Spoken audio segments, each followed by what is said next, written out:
Students to IITians को subscribe कीजिए और बेल आइकन को भी प्रेस कीजिए ताकि आप कोई वीडियो मिस न कर सकें। तो देखिए ये हमारे सामने क्वेश्चन है जिसमें हमें एक सीक्वेंस दे रखा है और सीक्वेंस में एक टर्म लाई कर रहा है 128 और हमको क्वेश्चन में ये बताना है कि ये टर्म हमारा कौन सा टर्म है। ठीक है, कौन सा टर्म है जिसकी वैल्यू क्या है, जिसकी वैल्यू 128 है। ओके, तो देखिए ये सीरीज अगर आप ध्यान से देखें तो ये जो आपकी सीरीज है ये आपकी जीपी सीरीज है जिसमें फर्स्ट टर्म आपका कितना है 2 है। कॉमन रेशियो की बात करें तो कॉमन रेशियो आपका क्या है 2√2 डिवाइड बाई 2। तो ये आपका 2 से 2 आप कैंसिल कर देंगे तो r इज इक्वल टू आपको √2 मिल जाएगा। ठीक है, अगर आपको डाउट लग रहा है कि ये सीरीज ये आपकी जीपी सीरीज है कि नहीं है, ठीक है, इसका अगर डाउट है तो आप सेकेंड पॉइंट पे कॉमन रेशियो चेक कर लीजिए। सेकेंड पॉइंट पर क्या हो जाएगा 4/2√2। तो ये आपका कितना हो जाएगा 2 हो जाएगा। अब r इज इक्वल टू 2 को क्या लिखा जा सकता है √2 इंटू √2 अपॉन में क्या हो जाएगा √2। तो √2 से √2 cancel, r is equal to √2। तो दो जगह पर अगर कॉमन रेशियो सेम मिल रहा है तो ये जो हमारी सीरीज है वो किसमें जीपी में है। ओके, अब देखिए मैं मान के चलता हूं let's suppose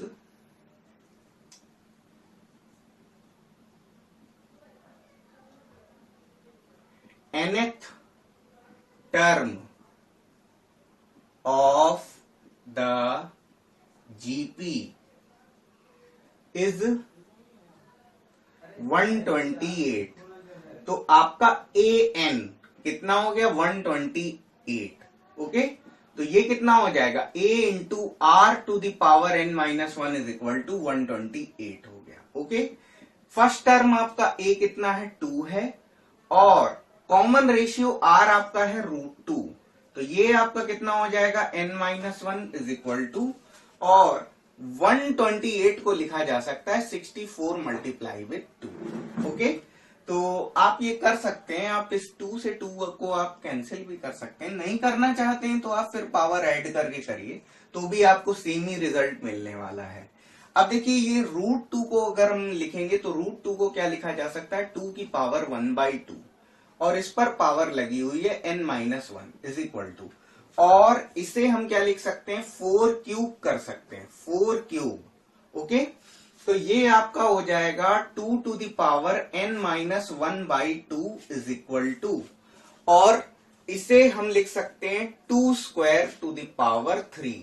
please make sure आपने शायद इतना नोट कर लिया होगा।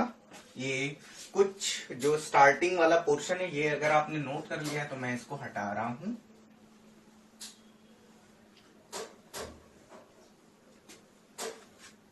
ओके, तो 2 to the power n-1/2 is equal to, और ये कितना हो जाएगा 2 टू द पावर 3 अगर अंदर मल्टीप्लाई हो जाएगा तो ये कितना हो जाएगा 6 हो जाएगा। ओके, तो n-1/2 इज इक्वल टू 6 हो जाएगा। बेस सेम है तो पावर्स इक्वेट कर देंगे हम आपस में, तो n-1 इज इक्वल टू 12 हो जाएगा। तो n इज इक्वल टू आपका हो जाएगा 13। ठीक है, तो n इज इक्वल टू 13 अगर आया है तो हम कह सकते हैं hence we can say that 13th term of the GP 128। तो 13th टर्म हमारा हो जाएगा तो हम कह सकते हैं A13 इज इक्वल टू क्या हो जाएगा 128। इस तरीके से आप अपना आंसर दे सकते हैं। ठीक है, तो प्लीज इसको नोट डाउन कर लीजिए। तो देखिए क्वेश्चन का जो सेकेंड पार्ट है हमारे पास, इसमें ये क्या है, आप अगर कंपेयर करेंगे तो a जो आपका फर्स्ट टर्म है वो क्या है √3 है, कॉमन रेशियो r क्या हो जाएगा 3/√3। तो आप इसको निकाल लेंगे तो r is equal to √3 into √3 by √3। तो √3 से √3 cancel, r is equal to आपका हो जाएगा √3। ठीक है, तो ये आपको मिल गया है कॉमन रेशियो, ये आपको मिल गया है फर्स्ट टर्म। अब देखिए, तो हमें आगे क्या करना होगा, हमें ये बताना है कि ये कौन सा टर्म है। तो मान लेते हैं, let suppose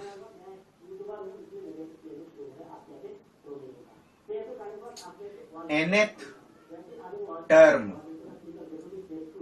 of the GP is 729। ठीक है, तो जो GP का जो nth टर्म है वो क्या है, वो 729 है। तो हम क्या कंसीडर कर लेते हैं, an इज इक्वल टू 729। ठीक है, तो ये आपका an क्या हो जाएगा, a into R to the power n minus 1 is equal to 729। ठीक है, तो ये क्या हो जाएगा, a आपका हो जाएगा √3 इंटू, और r क्या हो जाएगा, कॉमन रेशियो भी आपका कितना है, √3 है, तो √3 की पावर कितना है, n minus 1। Okay, n minus 1 is equal to, और ये कितना है, ये आपका 729। ठीक है, तो 729 को मैं क्या लिख सकता हूं, 9 इंटू 9 इंटू 9। ठीक है, अब देखिए ये क्या हो जाएगा, ये आपका √3 को हम लिख सकते हैं क्या, 3 की पावर 1/2 कर सकते हैं इंटू, और ये आपका हो जाएगा 3 की पावर n माइनस 1/2। क्लियर, तो ये आपका क्या हो जाएगा, इसे लिख सकते हैं 3 square into 3 square into 3 square. ठीक है, अब ये क्या हो जाएगा, अब देखिए बेस सेम है, तो पावर्स को जैसे हमने पहले ऐड किया था यहां पर भी हम ऐड करेंगे। तो ये आपका 3 की पावर 1/2 प्लस, और इसको भी हम क्या लिख देंगे, n minus 1/2 is equal to, और ये आपका कितना हो जाएगा, 3 टू द पावर 6। अब देखिए यहां पर ये क्या हो जाएगा, 3 की पावर 1/2 प्लस, अब ये आपका शेयर हो जाएगा, तो n/2 minus 1/2 is equal to कितना हो जाएगा, 3 टू द पावर 6। तो ये 1/2 माइनस 1/2 आपका क्या हो जाएगा, कैंसिल हो जाएगा। तो बचेगा क्या आपका, बचेगा आपका 3 to the power n/2 is equal to कितना हो गया, 3 टू द पावर 6। अब देखिए ये आपके दोनों बेस सेम है, तो पावर्स कंपेयर हो जाएंगी, तो n/2 इज इक्वल टू कितना हो जाएगा, 6। तो n की वैल्यू आपकी कितनी हो जाएगी, 12 हो जाएगी। ठीक है, तो अब आप यहां से कहोगे, हेंस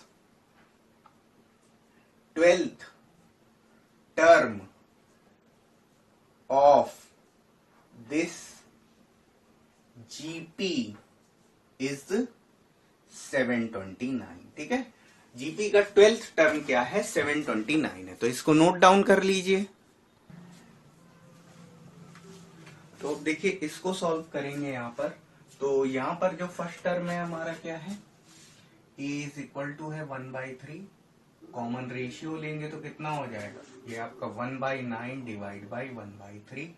तो यहां से आपको मिल जाएगा r इज इक्वल टू 1/9, और ये आपका 3 ऊपर जाएगा, तो ये आपका 3 ऊपर चला गया, तो 3 से 3 कटेगा, कॉमन रेशियो आपको 1/3 मिल गया, और आपका फर्स्ट टर्म भी कितना है, फर्स्ट टर्म भी आपका 1/3 है। ओके, तो अब देखिए मान लेते हैं, let suppose nth term of the GP is 1/19683। ठीक है, तो इसको हमने मान लिया है, तो आपका क्या हो जाएगा, an इज इक्वल टू 1/19683। ठीक है, तो an क्या हो जाएगा, ये आपका a into R to the power n minus 1 is equal to, और ये आपका 1/19683। ठीक, ये है आपका। तो यहां पर क्या हो जाएगा, देखिए फर्स्ट टर्म तो आपका 1/3 है, कॉमन रेशियो आपका 1/3 है, to the power n minus 1। Okay, अब देखिए इसको हम 1/3 की पावर में क्या लिखेंगे, इसको 1/3 की पावर में क्या लिखेंगे, इसके लिए हमें क्या करना होगा, इसका लेना होगा हमें एलसीएम। ठीक है, तो एलसीएम हम यहां से थोड़ा निकाल लेते हैं।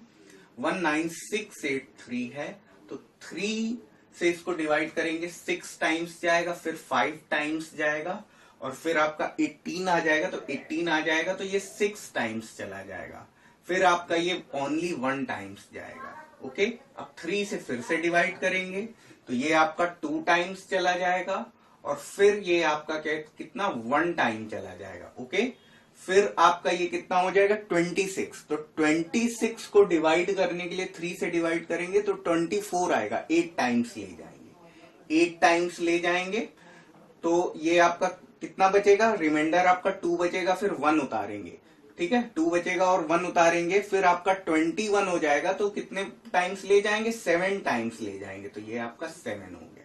ओके, अब ये आपका कितना हो जाएगा, 3 से डिवाइड करेंगे तो ये आपका 7 और ये आपका कितना हो जाएगा 29। ठीक है, अब इसके आगे हमें एलसीएम लेने की जरूरत नहीं है, क्योंकि 729 को हम जानते हैं ये क्या होता है, 9 का क्यूब होता है। ओके, तो हम इसको क्या लिखेंगे, 1/3 इंटू 1/3 इंटू 1/3। ठीक है, ये हमने लिख दिया, और उसके बाद आपका क्या आ रहा है, उसके बाद आपका ये 1/729 आएगा, तो 1/729 को मैं लिखूंगा 1/9, इसको लिखूंगा 1/9 इंटू 1/9 इंटू 1/9।